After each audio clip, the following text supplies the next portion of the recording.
Hello everyone, welcome to be knowledgeful study of IGNOU. आज की इस वीडियो में हम देखने वाले MPS 003 का यूनिट 3।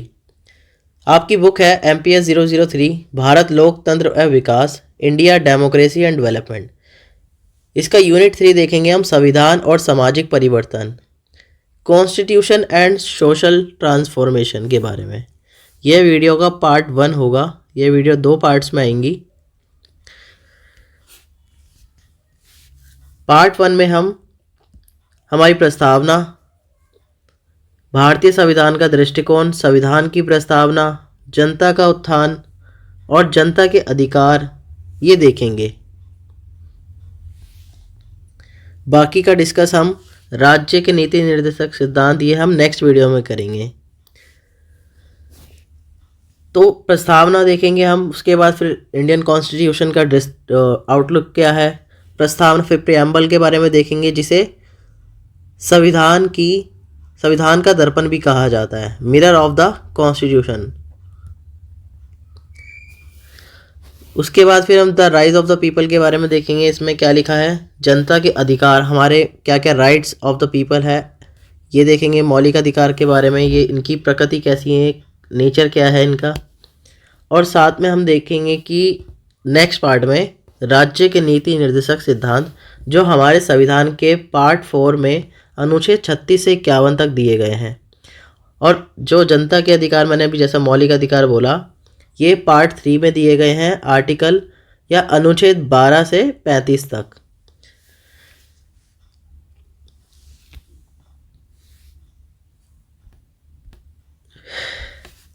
तो प्रस्तावना में हम देखते हैं सबसे पहले कि संविधान होता क्या है। संविधान सर्वोच्च विधि, राजनीतिक सर्वोच्च आलेख होता है। मतलब ये एक सबसे हाईएस्ट डॉक्यूमेंट होता है किसी कंट्री का। ठीक है, ये एक संविधान होता है, बुक्स होती हैं, इसमें सारे अनुच्छेद वगैरह ये सब होते हैं जो एक देश के लिए चलाने के लिए उसको महत्वपूर्ण होते हैं। ये आप 12th क्लास से ही पढ़ते हुए आ रहे होंगे कि हमारे लिए संविधान क्यों ज़रूरी है, संविधान क्या होता है। तो ये वही सब बातें इसमें भी लिखी हुई हैं। तो किसी देश का संविधान उसकी सरकार के लिए सर्वोच्च विधि, राजनीतिक सर्वोच्च आलेख होता है, हाईएस्ट लीगल पॉलिटिकल डॉक्यूमेंट। इसमें प्रजा के अधिकारों का विवरण होता है। मतलब जनता के क्या अधिकार हैं जो कि न्यायसम्मत होते हैं। मतलब वो क्या कहते हैं, इक्वल होते हैं, वो किसी तरह का भेदभाव नहीं करते हैं। सामान्य अर्थ में यह सत्ता का प्रधार एवं शासितों के प्रति शासकों की बाध्यताओं को प्रस्तुत करता है। मतलब ये ड्यूटीज़ बताता है शासकों की। मतलब कहने का मतलब ये है कि जो हमारे संविधान में MPs, MLA वगैरह ये सब जो पोस्ट वगैरह दी गई हैं, ये इनके बारे में बता रखा है कि इनकी क्या ड्यूटीज़ हैं। ठीक है, यह बाध्यताएं ना सिर्फ सरकारी सत्ता तक ही सीमा को ही बल्कि जनता की सरकार से अपेक्षा को भी बतलाती है। जैसे मैंने बोला कि खाली ये सिर्फ सरकार के लिए नहीं है, जनता के लिए भी यह है, और जनता की सरकार के लिए और सरकार की जनता के लिए क्या है। नेक्स्ट है हमारा, किसी संविधान के लिए एक महत्वपूर्ण बात यह है कि यह भविष्योन्मुखी हो, ना कि अतीतोन्मुखी। मतलब ये हमारा जो संविधान है ये फ्यूचर ओरिएंटेड होता है। ये पास्ट की बातें नहीं करता, ये फ्यूचर की बात करता है। आपने देखा होगा कि हमारा संविधान 1950 में लागू हुआ, 26 जनवरी 1950 को। और ये बनकर कब तैयार हुआ था ये आप कमेंट में बताइए। तब से लेके ये हमारे अब तक चलता हुआ आ रहा है।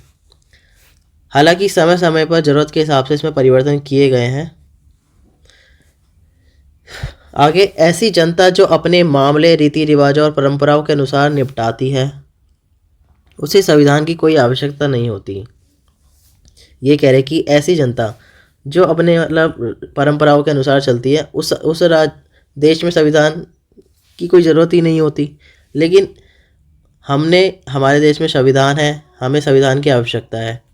इतिहास साक्षी है कि जब भी कोई संविधान बनाया गया है वह एक क्रांति के बाद बना है। और हमारे देश में कौन सी क्रांति हुई, जो औपनिवेशिक शासन के विरुद्ध की गई। किसी भी संविधान का मंतव्य एक नई सामाजिक व राजनीतिक व्यवस्था को प्रवेश कराना रहा है। मतलब जो पहले से चली आ रही व्यवस्था है उसकी जगह पर नई राजनीतिक और सामाजिक व्यवस्था को लागू करना। थर्ड है हमारा, यह कैसा है, ये एक रिटन डॉक्यूमेंट है। 18वीं शताब्दी में जब विश्व में प्रथम लिखित संविधान सामने आया, सबसे पहला संयुक्त राज्य अमेरिका में 1789 में एक संघीय गणतंत्रात्मक सरकार की महज संकल्पना ही प्रस्तुत हुई। यह ब्रिटेन से राजतंत्र या औपनिवेशिक संबंधों का सिलसिला तोड़ना था। ठीक है, जैसा मैंने भी ऊपर ही बताया, क्रांति से कनेक्ट करके आपको। सरकारी सत्ता के लिए सीमाओं के रूप में जनता के अधिकारों को समाविष्ट करते हुए 2 वर्षों के भीतर ही संयुक्त राज्य अमेरिका का संविधान 10 संशोधनों से गुजरा। जैसा मैंने बताया है कि ये भविष्योन्मुखी होता है, समय और परिस्थिति के हिसाब से इसको बदला भी जा सकता है, कुछ परिवर्तन किए जा सकते हैं। लेकिन मैं इधर आपको एक बात क्लियर कर दूं कि एक लैंडमार्क जजमेंट है सुप्रीम कोर्ट का, केशवानंद भारती वाला। उसमें क्या कहा गया था कि पार्लियामेंट जो है, संसद जो हमारी है, वो अमेंडमेंट कर सकती है, लेकिन बेसिक स्ट्रक्चर को चेंज ना करते हुए। बेसिक स्ट्रक्चर नहीं छेड़ेगी, बाकी कुछ भी इसमें अमेंड कर सकती है, बस बेसिक स्ट्रक्चर नहीं कर सकती। तो इधर ये एग्जांपल दे रहे हैं आपको कि संविधान जो है अमेरिका का, उसमें काफ़ी बार संशोधन हुआ है। तो इन्होंने अभी अब तक बताया कि 10 बार हुआ है। धारणा यह थी कि मतलब ये पुराना है, हालांकि हुआ तो बहुत ज़्यादा हो गया अब तक। धारणा यह थी कि जनता के पास स्वाभाविक रूप से कुछ निश्चित अधिकार हैं और सरकार उनका हनन नहीं कर सकती। जैसा मैंने अभी एग्जांपल दिया कि बेसिक स्ट्रक्चर, तो मौलिक अधिकार जो है हमारे संविधान में पार्ट 3 में दिए गए हैं, वो एज अ बेसिक स्ट्रक्चर है एक। लेकिन ये इन्होंने किस कंटेक्स्ट में बोला है, ये अमेरिका के कंटेक्स्ट में बता रहे हैं। यह अधिकार उदार यथेच्छकारिता के सिद्धांत पर के रूप में सोचे गए, जो कि किस बारे में बात करते हैं, जिंदगी, लाइफ के बारे में, लिबर्टी के बारे में और पर्सनल प्रॉपर्टी के बारे में, ये सब बातें करते हैं। इंट्रोडक्शन का 4th पॉइंट हम जो देखने वाले हैं उसमें है कि 20वीं सदी में अधिकारों की यह सोच कल्याण की दृष्टि से और गहन हुई, और तो समाजवादी विचारों में भी, विश्व के दूसरे संविधानों में भी नए अधिकार शामिल किए गए और पहले के अधिकारों के क्षेत्र को न्यायिक व्याख्या द्वारा विस्तार दिया गया। जैसे मैंने अभी न्याय व्याख्या का मतलब जो मैंने अभी बताया कि 1973 के आसपास ये जजमेंट आया था, तो उसी की बात कर रहे हैं कि मतलब जुडिशियल प्रोनाउंसमेंट के थ्रू भी बहुत चीज़ें नए अधिकार जोड़े गए, यहाँ तक कि अधिकारों के कथन भी दुरुस्त किए गए। इस प्रकार अब के मुताबिक संयुक्त सोवियत समाजवादी गणतंत्र के संविधान में लाभकारी रोजगार को प्रत्येक नागरिक के एक मौलिक अधिकार के रूप में शामिल किया गया। ये अमेरिका की बात कर रहे हैं। संयुक्त राज्य अमेरिका में जनता के कमजोर वर्गों के हित को स्वीकार किए जाने को न्यायिक प्रमाण माना गया। आयरलैंड के संविधान में प्रजा के कल्याण हेतु कुछ नीति निर्देश जोड़े गए, और हमने ये आयरलैंड के संविधान से ही हमारे पार्ट 4 में राज्य के नीति निर्देशक सिद्धांत लिए हैं। ठीक है, तो ये तो हमारा इंट्रोडक्शन था यहाँ तक। आगे दे रखा है भारतीय संविधान का दृष्टिकोण। इसमें क्या है, इसमें मैंने 5 पॉइंट बना रखे हैं। भारतीय संविधान की घोषणा, गणतंत्रात्मक लोकतंत्र, भारतीय संविधान में उदारवादी लोकतंत्र और सामाजिक सुधार का कल्याण इससे हुआ, नागरिकों के अधिकारों के बारे में पार्ट 3, आयरलैंड मैंने जैसा ही बताया पार्ट 4 में राज्य के नीति निर्देशक सिद्धांत। तो इसको रीड करते हैं एक बार। ब्रिटेन से शक्ति के बाद भारतीय संविधान की घोषणा की गई। ठीक है, और संविधान को बनने में कितना समय लगा था, 2 साल 11 महीने और 18 दिन। ठीक है, ब्रिटेन से शक्ति के स्थानांतरण के बाद भारतीय संविधान की घोषणा एक नए युग की शुरुआत थी। प्रथम और सबसे महत्वपूर्ण, यह ब्रिटेन के राजतंत्री शासन के स्थान पर गणतंत्रात्मक लोकतंत्र की स्थापना हुई थी। ठीक है, जहाँ पहले ब्रिटेन का शासन था, वहाँ अब गणतंत्रात्मक लोकतंत्र की स्थापना की गई। आश्वित रूप से भारतीय संविधान ने विश्व का रुझान स्वतंत्रता संग्राम के दौरान अपनी जनता के अनुभवों द्वारा विरासत में गहन किया। भारतीय संविधान में उदारवादी लोकतंत्र के ढांचा को कायम रखा गया, परंतु सरकारी दखलंदाजी के क्षेत्र को बढ़ाया, जो कि सामाजिक सुधार और कल्याण को ध्यान में रखते हुए किया गया था। ठीक है, नागरिकों के अधिकार और इनकी समानता को भंग करना राज्य के लिए निषेध है। मतलब नागरिकों के अधिकार में राज्य समानता, ये इन सब में उनको ख़त्म नहीं कर सकती, उन पर रोक नहीं लगा सकती, लेकिन लिमिटेड रोक लगा सकती है। वो आगे डिटेल में हम देखेंगे जब कभी ये मौलिक अधिकार वाला चैप्टर करेंगे।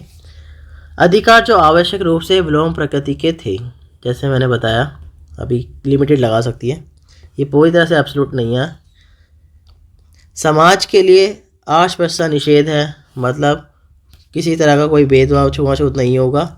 राज्य को इसकी छूट है कि वह प्रजा के कमज़ोर वर्गों के सुधार हेतु विशेष कदम उठाए, जैसा SC ST OBC के लिए स्पेशल प्रोविजंस या महिलाओं के लिए। संविधान में आयरलैंड के उन आदर्शों को भी अपनाया गया जिसमें सरकार को कल्याणकारी कदमों को लेने के लिए आशावादी नीति निर्देश जारी किए गए हैं। ठीक है,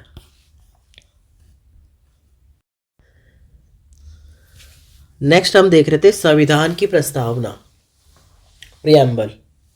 जैसे मैंने पहले ही बताया आपको कि भारत के संविधान की जो प्रस्तावना है उसे दर्पण भी कहा जाता है। किसका? संविधान का दर्पण किसे कहा जाता है? प्रियम्बल को। और इस प्रियम्बल में 2 शब्द जोड़े गए थे। कौन से संविधान के लिए, वो हम देखेंगे अभी। हर उदारवादी लोकतंत्रात्मक संविधान की एक प्रस्तावना होती है, मतलब हर संविधान की एक प्रस्तावना होती है जिसमें संविधान का सार निहित होता है। जो पूरे संविधान में जो बातें कही गई होती हैं उसका ये सार होता है। भारतीय संविधान की प्रस्तावना भी राजनीति के आदर्श उद्देश्यों का आलेख होता है। तो भारतीय संविधान की प्रस्तावना भी क्या है? राजनीति के आदर्श उद्देश्यों का आलेख है। ये पैरा दिया गया है जो आपके इसमें, ये प्रस्तावना का एक पार्ट है जो लिखा हुआ है। प्रथम बिंदु जो ध्यातत्व है कि भूमिका के अनुसार, यहाँ से स्टार्ट है, हम भारत की प्रजा जो कि भारत के विधानसभा में है अपनाते हैं, नियमबद्ध करते हैं और खुद को यह संविधान अर्पित करते हैं। संक्षेप में, संविधान प्राधिकरण देश के सर्वोच्च कानून के रूप में जनता से उत्पन्न हुआ है, ना कि किसी बाह्य शक्ति या सत्ता की दया से। अतः भारत एक लोकतंत्रात्मक प्रभुसत्ता संपन्न देश है। भारत गणतंत्र भी है, ये किसी भी प्रकार के वंशानुगत शासन को नहीं मानता। ठीक है, थर्ड पॉइंट हमने यहाँ बनाया है संघीय संसद। राज्य का लोकतंत्रात्मक स्वरूप जनता द्वारा संघीय संसद के प्रथम सदन व विधानसभाओं के चुनाव से सुनिश्चित होता है। जैसा आपने देखा होगा कि MP MLA के चुनाव होते हैं, जिसमें पार्लियामेंट में एक राज्यसभा होती है, एक लोकसभा होती है और राष्ट्रपति होते हैं। इन सब के चुनाव होते हैं जिसका आधार वयस्क मताधिकार है। प्रत्येक निवासी जो स्वस्थ मस्तिष्क का वयस्क नागरिक हो, मतलब साउंड माइंड का हो, तथा अपराध, भ्रष्टाचार या अनैतिक कार्य के लिए रोका ना गया हो, वोट देने के लिए सूचीबद्ध होने का अधिकारी है। संविधान के अनुच्छेद 326 के अकॉर्डिंग जो भी 18 वर्ष का व्यक्ति है, वो साउंड माइंड का है या फिर ये सब कार्य नहीं करता, तो वो वोट देने के लिए क्या है? योग्य है। आगे देखते हैं हम, इसी का थोड़ा सा पार्ट रह गया है। संविधान सभी नागरिकों को, ये प्रस्तावना में ही दिया गया है आपके, संविधान सभी नागरिकों से सामाजिक, आर्थिक और राजनीतिक न्याय का क्या करता है? वायदा करता है। वैचारिक अभिव्यक्ति की बात करता है, विश्वास, आस्था और पूजा ये सब हमारे मौलिक अधिकार के रूप में दिए गए हैं। वैसे स्तर और अवसर की समानता तथा व्यक्ति की शान को ध्यान में रखते हुए भाईचारे को बढ़ावा देना। 1976 में जो मैं आपको बात कर रहा था, 1976 में एक संशोधन के तहत धर्मनिरपेक्षता एवं समाजवाद की स्थापना का उद्देश्य प्राप्त करने और राष्ट्र की एकता एवं अखंडता को कायम रखने की घोषणा की गई। तो 1976 में किया गया था। आप कमेंट करके बताइए कि ये कौन सा संविधान संशोधन था जिससे ये दो शब्द जोड़े गए थे। ऑप्शन है आपके 44 या फिर 42वें संविधान संशोधन के द्वारा ये किया गया था। आगे देखते हैं हम the rise of the people, जनता का उत्थान। तो इसमें बेसिकली 2 पॉइंट दिए गए हैं, सार्वभौमिक वयस्क मताधिकार और संविधान से जुड़ी बातें कुछ। सार्वभौमिक वयस्क मताधिकार का अभिप्राय कभी भी लादा नहीं जा सकता। अंग्रेजों ने भारत में विधायिका में चुनाव प्रणाली को शुरू किया था। जब तक नया संविधान लागू नहीं हुआ, फिर भी भारत के केवल 15% वयस्कों को मत डालने का अधिकार था और ये मताधिकार संपत्ति और एकेडमिक योग्यताओं द्वारा प्रतिबंधित था। मतलब जिसके पास संपत्ति होगी या फिर जिसकी योग्यता होगी, एकेडमिक क्वालिफिकेशन, उसको ये दिया जाता था। प्रयत्न द्वारा इसको सार्वभौमिक बनाया गया और यह सरकार के बनने तथा ना बनने की कुंजी बन गया। दूसरा इसमें हमने पॉइंट बनाया है, संविधान ने ना केवल जनता को अपने भाग्य का अंततः मुखिया बनाया बल्कि उन्हें समान भी बनाया। भारत का पारंपरिक सामाजिक तंत्र मजहब तथा वंशवादी अलगावों में बटा था।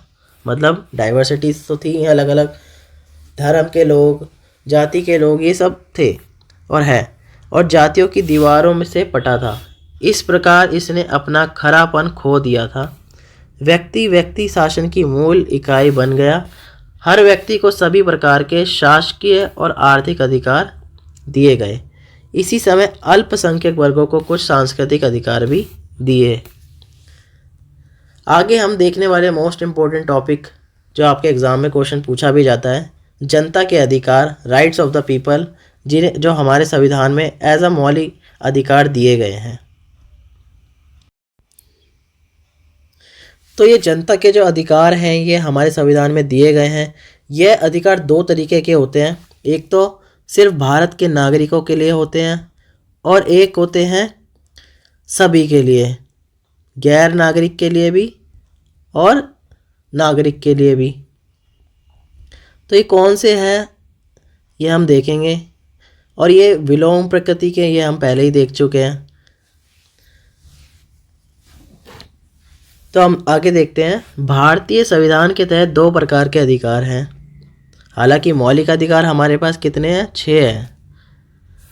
तो हम इधर इनके प्रकार की बात कर रहे हैं, अधिकार के। कुछ तमाम जनता को दिए गए तथा कुछ केवल नागरिकों को। इधर तमाम जनता की बात की जा रही है गैर नागरिक से।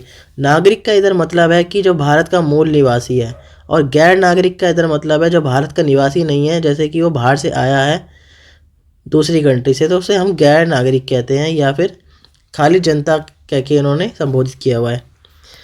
प्रथम प्रकार के अधिकार गैर नागरिकों के लिए भी है और इसमें शामिल है, मतलब ये कह रहे हैं कि वो अधिकार जो जनता के लिए भी है और गैर नागरिकों के लिए भी है, या नागरिकों के लिए भी है। तो कानून के समक्ष समानता एवं कानून की समान सुरक्षा।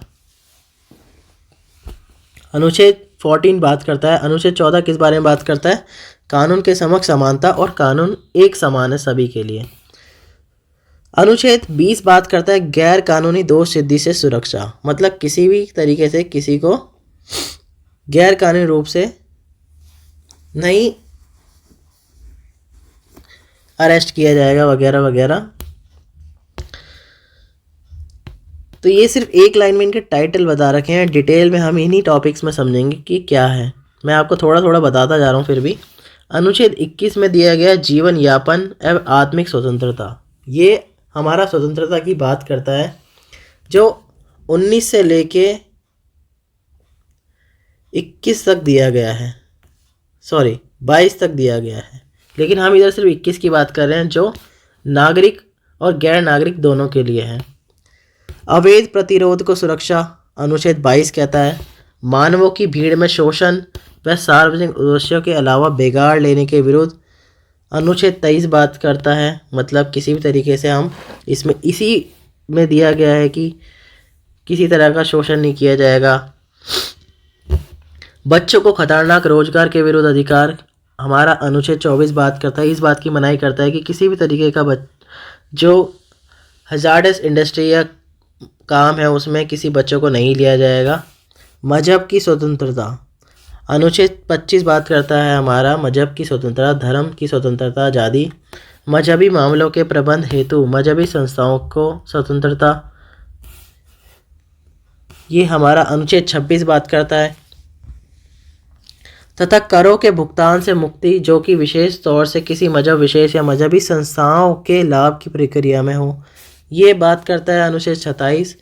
अनुच्छेद 28 बात करता है कि मजहबी संस्थाओं द्वारा संचालित विद्यालयों में लादे गए मजहबी निर्देशों से स्वतंत्रता। अनुच्छेद 29 हमारी अल्पसंख्यकों की सुरक्षा की बात करता है और अनुच्छेद 30 कहता है कि अल्पसंख्यकों के इच्छा अनुसार जो शैक्षणिक संस्थाएं, स्कूल, कॉलेज वगैरह जो स्थापित हुए हैं वो संचालित करने का उन्हें क्या है, अधिकार है। और सबसे इम्पोर्टेंट जो है हमारा अनुच्छेद 32 और 226, ये संवैधानिक उपचारों का अधिकार है।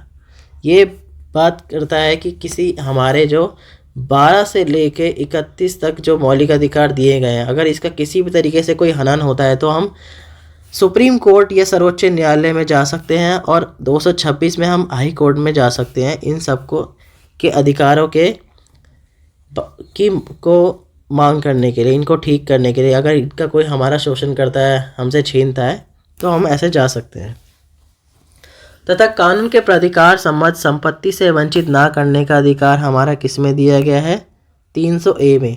हालांकि ये पहले एक आर्टिकल था लेकिन बाद में इसको अब संवैधानिक अधिकार बना दिया गया है मौलिक अधिकार से।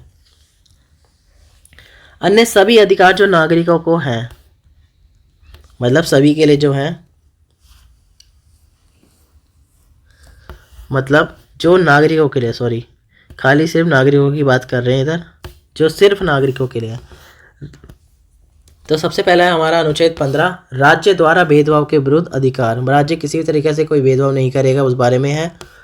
16 बात करता है सार्वजनिक रोजगार में अवसर की समानता, मतलब ये जॉब से रिलेटेड कोई भी भेदभाव नहीं किया जाएगा, सबको समान अधिकार दिए जाएंगे। 17 बात करता है अर्थव्यवस्था के विरुद्ध के अधिकार, छुआछूत की भेदभाव, ये सब जो हम पहले भी पढ़े होंगे हमने कि तालाब वगैरह, नदी में पानी वगैरह से किसी को रोका नहीं जाएगा, जाति के विरुद्ध कोई भेदभाव नहीं किया जाएगा।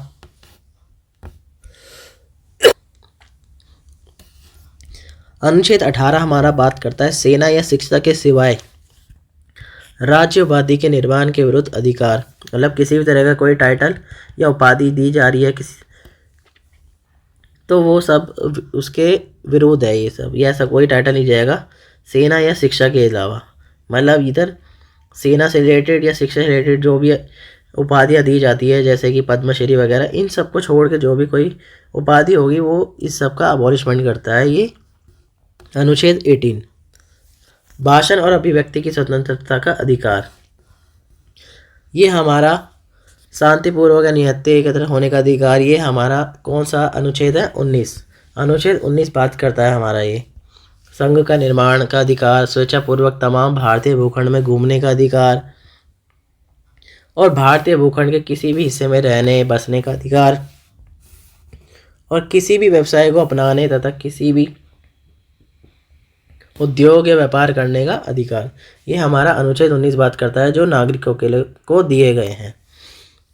अब ये इन अधिकारों की प्रकृति बताई गई है, नेचर बताया गया है, जो मैंने आपको बताया कि ये विलोम प्रकृति के हैं, तो ये हम अभी डिस्कस नहीं करेंगे, इसको हम नेक्स्ट पार्ट में डिस्कस करेंगे और मौलिक अधिकारों को एक बार थोड़ा सा और डिटेल में देखने की कोशिश करेंगे, समझने की कोशिश करेंगे। सिर्फ इतना ही, बाकी हम पार्ट 2 में देखेंगे। अगर आप चैनल पर नए हैं तो प्लीज़ चैनल को सब्सक्राइब कीजिए और वीडियो को लाइक करें, शेयर करें इस वीडियो का PDF आपको टेलीग्राम पे मिल जाएगा। टेलीग्राम पर आप नहीं है तो आप वहाँ से ज्वाइन कर सकते हैं। टेलीग्राम का लिंक मैंने डिस्क्रिप्शन दे रखा है। मिलते हैं पार्ट 2 में। पार्ट 2 जल्दी आएगा इसका। आप चैनल को प्लीज़ सब्सक्राइब करके रखें और बेल आइकन को ज़रूर प्रेस करके रखें, जिससे आपको आने वाली वीडियो की नोटिफिकेशन मिल जाए। Thank you for watching.